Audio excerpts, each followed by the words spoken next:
പണ്ട് കാലത്ത് ഉപയോഗിച്ചിരുന്ന ഒരു ഷിപ്പ് ഇവിടെ ഉണ്ട്. നമുക്ക് ജസ്റ്റ് ഒന്ന് കയറി കാണാം. ഫുള്ള് തടിയും കൊണ്ടൊക്കെ ഉണ്ടാക്കിയിരിക്കുന്ന ആ ഒരു ഷിപ്പ്. കയറാൻ വേണ്ടി ഇവിടെ ടിക്കറ്റ് എടുക്കണം. അഡൽറ്റിന് 20 റിങ്കറ്റാണ് വരുന്നത്. 20 ഷിപ്പിൽ കയറണം. നിങ്ങൾ ആരും പഠിച്ചില്ലെങ്കിൽ ഞങ്ങൾക്ക് യെസ് 16.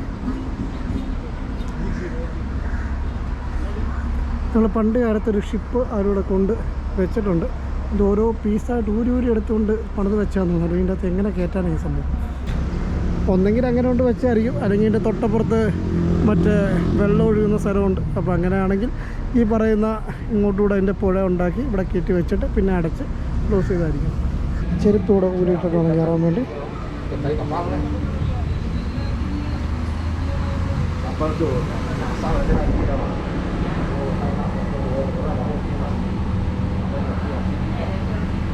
ഷിപ്പിൻ്റെ അകത്തെ കാഴ്ചകളാണ് നമ്മൾ കാണുന്നത്. ഇതൊരു മ്യൂസിയമാണ് അവർ സെറ്റ് ചെയ്തിരിക്കുന്നത്. അതുകൊണ്ട് പണ്ട് കാലത്ത് നടത്തിയിരിക്കുന്ന കച്ചവടത്തിൻ്റെ കാര്യങ്ങളും ഓരോരോ സംഭവങ്ങളൊക്കെയാണ് ഇതിൻ്റെ അകത്ത് ചെയ്തു വെച്ചിരിക്കുന്നത്. പണ്ട് യുദ്ധ സമയത്ത് ഉണ്ടായിരുന്ന കാര്യങ്ങൾ, അതുപോലെ ചരക്ക് നീക്കങ്ങളൊക്കെ ഉണ്ടായിരുന്നു. ഈ പറയുന്ന സംഭവങ്ങളൊക്കെയാണ് ഇതിൻ്റെ അകത്ത് അവർ ഉണ്ടാക്കി വെച്ചിരിക്കുന്നത്. എന്തായാലും നല്ലൊരു എക്സ്പീരിയൻസ് ആണ്. ഏകദേശം 3 നിലയാണെന്ന് തോന്നുന്നു ഈ സാധനം. നമ്മളിപ്പോൾ താഴത്തെ നിലയിലാണ് നിൽക്കുന്നത്. എന്തായാലും ഒരു ജസ്റ്റ് ഒരു എക്സ്പീരിയൻസിനായിട്ട് വന്ന് കയറാൻ പറ്റിയൊരു സംഭവമാണ് ഈ പറയുന്ന മലാക്കായിലുള്ള ഈ ഒരു ഷിപ്പിൻ്റെ ഈ ഓപ്ഷൻ.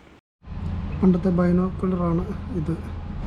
1915 യൂസ് ചെയ്തിരുന്ന സാധനമാണ് ഇത്. പിന്നെ തോക്ക് ഇത് ഇവിടെ ഉണ്ട്. ഇത് 1940 ഫ്ലോട്ട് ലൈറ്റ് എന്നാണ് ഉദ്ദേശിച്ചിരിക്കുന്നത്. ഇത് ഈ ഷിപ്പിൻ്റെ അകത്ത് കുറ്റവാളികളെ ഇട്ടുകൊണ്ടിരുന്ന ജയിലാണെന്ന് തോന്നുന്നു. അതുകൊണ്ട് കാലരെല്ലാം കെട്ടി ആൾക്കാർ ഇട്ടേക്കുന്ന രൂപങ്ങളോട് ഉണ്ടാക്കി വെച്ചിട്ടുണ്ട്. പഴയൊരു ഷിപ്പ്, അതിൻ്റെ തരം മ്യൂസിയം ചെയ്തു വെച്ചേക്കുന്നതാണ്.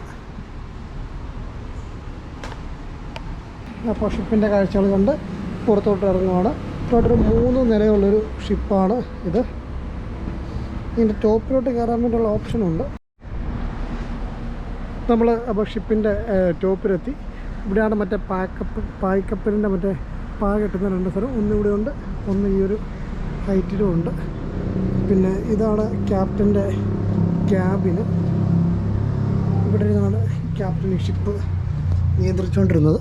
അതിനകത്തൊരു രൂപങ്ങളൊക്കെ ജസ്റ്റ് ഉണ്ടാക്കി വെച്ചിട്ടുണ്ട്. അപ്പം ഇത്രയാണ് ഈ ഷിപ്പിൻ്റെ കാഴ്ച. അത്യാവശ്യം ജസ്റ്റ് കയറാനൊരു ജസ്റ്റ് ഒരു എക്സ്പീരിയൻസ് ആണ്. വന്നു കഴിഞ്ഞാൽ 20 റിങ്കറ്റോ ആകുന്നുള്ളൂ. മലാക്ക ടൗൺ ഒന്ന് കാണാൻ വേണ്ടിയുള്ളൊരു ഓപ്ഷനാണ്. അവിടെ പേയ്മെൻ്റ് ഉണ്ട്. നമുക്ക് അങ്ങോട്ട് പോകാം. അപ്പോൾ അവർ എത്ര എമൗണ്ട് എനിക്കറിയത്തില്ല. നമുക്ക് താഴെ ഇങ്ങനെ റൗണ്ട് ചെയ്ത് ഇങ്ങനെ പൊങ്ങി നോക്കി ടൗണിൻ്റെ ഫുള്ളൊരു ആകാശ കാഴ്ച കിട്ടുന്നൊരു സംഭവമാണ്. നമ്മൾ ഇപ്പം ഈ ഒരു മലാക്കയുടെ ആകാശ വ്യൂ കാണാൻ വേണ്ടി പോവാണ്. അതിനുള്ള ഓപ്ഷൻ അവിടെ ഉണ്ട്. ഒരാൾക്ക് 23 വെച്ചാണ് വരുന്നത്. നമ്മൾ ഈ ഒരു സംഭവത്തിൽ കയറിയിട്ടാണ് നമ്മളിതിൻ്റെ കാഴ്ച കാണാൻ പോകുന്നത്, ആകാശ കാഴ്ച കാണാൻ പോകുന്നത്. നമ്മളപ്പോൾ ഇതിൻ്റെ അകത്തോടെ ഇങ്ങനെ കയറി നമ്മളിവിടെ ഇരുന്നാൽ മതി. ഏതെങ്കിലും ഒരു സ്ഥലത്ത് ഇരുന്നാൽ മതി. ഈ സംഭവം ഫുള്ളിങ്ങനെ കറങ്ങി നമ്മളെ കാണിച്ചത്. നമ്മളപ്പം ജസ്റ്റ് ഇങ്ങനെ ഇതിൻ്റെ അകത്ത് കയറി ഇരിക്കുന്നു. ഇത് നേരെ പൊങ്ങുക മാത്രമല്ല ചെയ്യുന്നത്, നേരെ പൊങ്ങുന്നതിൻ്റെ കൂടെ ഇങ്ങനെ വട്ടം കറങ്ങിയാണ്. അപ്പോൾ ചുറ്റുവട്ടത്തെ കാഴ്ചകൾ ഫുള്ള് കാണാനുള്ള ഓപ്ഷൻ ഉണ്ട്. ഇതിപ്പം സ്റ്റാർട്ട് ചെയ്തു. ഇങ്ങനെ പൊങ്ങി പോവുകയാണ് താഴെ. ഇതാണ് താഴത്തെ ഹൈറ്റ്. ഇതാണ് ഇവിടെ താഴത്തെ ഹൈറ്റ്. അവിടെ പൊങ്ങുന്നതോടെ തന്നെ കറങ്ങുന്നുണ്ട്. അപ്പോൾ നമുക്ക് ഫുള്ള് ഇങ്ങനെ ടൗണിൻ്റെ കാഴ്ചകൾ നമ്മളോട് കാണാൻ വേണ്ടിയുള്ള ഒരു ഓപ്ഷൻ ഉണ്ട്. മലാക്ക ടൗണിൻ്റെ കാഴ്ച നമ്മൾ ഫുള്ള് കാണുന്നത്. നമ്മളപ്പോൾ അത്യാവശ്യം നല്ല ഹൈറ്റ് എത്തിയിട്ടുണ്ട്. താഴെ കൂടെ പോകുന്ന വണ്ടിയുടെയൊക്കെ ഒരു സൈസ് എന്താണെന്ന് മനസ്സിലാവും. ഇങ്ങനെ ഫുള്ള് റോൾ ചെയ്യുന്നുണ്ട്. അതായത് ഭംഗി. പഴയ മോഡലുള്ള കെട്ടിടത്തിൻ്റെ ഒരു ടോപ്പ് വശവും സൈഡാണ് നമ്മൾ ഈ കാണുന്നത്.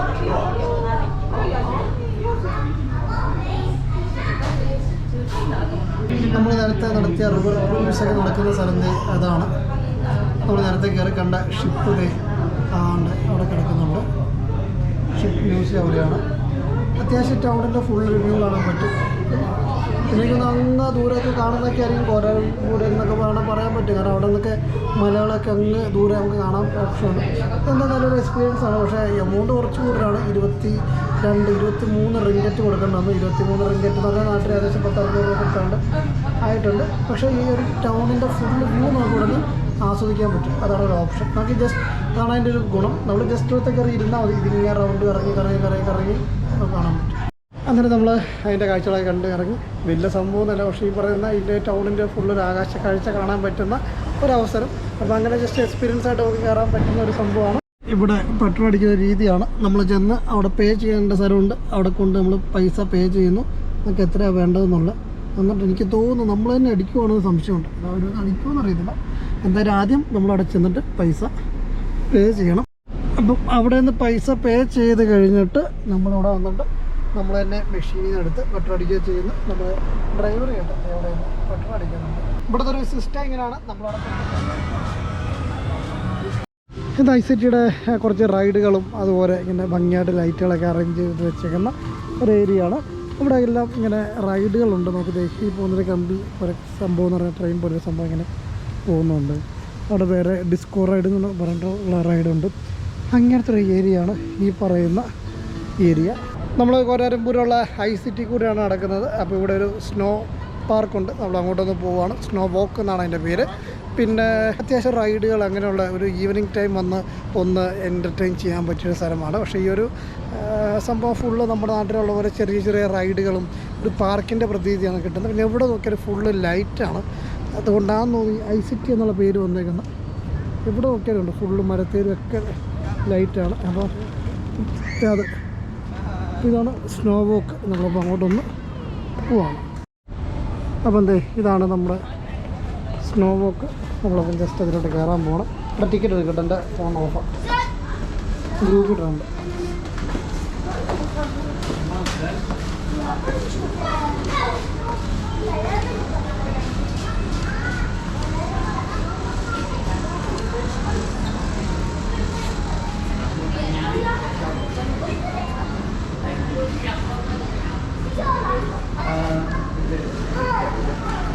അപ്പോൾ ടിക്കറ്റ് കളക്ട് ചെയ്യണം.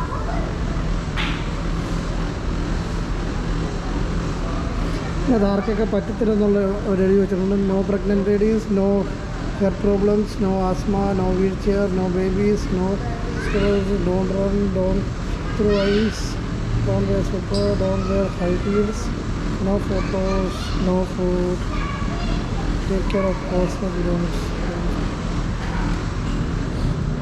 അപ്പോൾ അതിൻ്റെ അകത്തോട്ട് നമുക്ക് ഫോട്ടോ എടുക്കാൻ പറ്റത്തില്ല. അവരത് ഫോട്ടോഗ്രാഫി അതിൻ്റെ അകത്ത് നിരോധിച്ചേക്കാണ്. അപ്പം ജസ്റ്റ് ഇത് കയറിയിട്ട് ഞാൻ കാഴ്ച പറയാം. അപ്പോൾ നമ്മുടെ ഐസിറ്റിയുടെ കാഴ്ചകളൊക്കെ കഴിഞ്ഞ് നമ്മളിതാ ഇറങ്ങി. ഒരു കുറച്ച് 2 മണിക്കൂറൊക്കെ വേണമെങ്കിൽ കുട്ടികളൊക്കെ ആയിട്ട് വന്ന് സ്പെൻഡ് ചെയ്യാൻ പറ്റിയ സ്ഥലമാണ്. കാരണം അവർക്ക് പറ്റിയ റൈഡുകൾ കാര്യങ്ങളൊക്കെ ഉണ്ട്. പിന്നെ സ്നോ പാർക്ക് കുഴപ്പമില്ല. അങ്ങനെ മഞ്ഞത്ത് പോകാത്തൊരു വ്യക്തിയെ സംബന്ധിച്ചും വേറെ നമ്മുടെ നാട്ടിലൊക്കെ സ്നോ പാർക്ക് അല്ലെ സ്നോ സംഭവത്തിലൊന്നും പോകാത്തൊരു വ്യക്തിയെ സംബന്ധിച്ച് വന്ന എൻജോയ്മെൻറ്റ് കിട്ടുന്ന ഒരു സ്ഥലമാണ്. അപ്പോൾ നമ്മുടെ മലേഷ്യ യാത്ര ഇവിടെ അവസാനിക്കുകയാണ്. എത്രയും പെട്ടെന്ന് വേറൊരു ഡെസ്റ്റിനേഷനായിട്ട് കാണാം. അപ്പോൾ എപ്പോഴും പറയുന്ന പോലെ നല്ല നല്ല മലേഷ്യൻ ടൂർ പാക്കേജുകളൊക്കെ നമ്മളെ കോൺടാക്ട് ചെയ്യുക. Alok tours and travels. നമുക്ക് കൊച്ചിയും കോട്ടയത്തും ബ്രാഞ്ചുണ്ട്. അപ്പം പുതിയ വീഡിയോ കൊണ്ട് കാണാം. അതുവരെ എല്ലാവർക്കും ബൈ.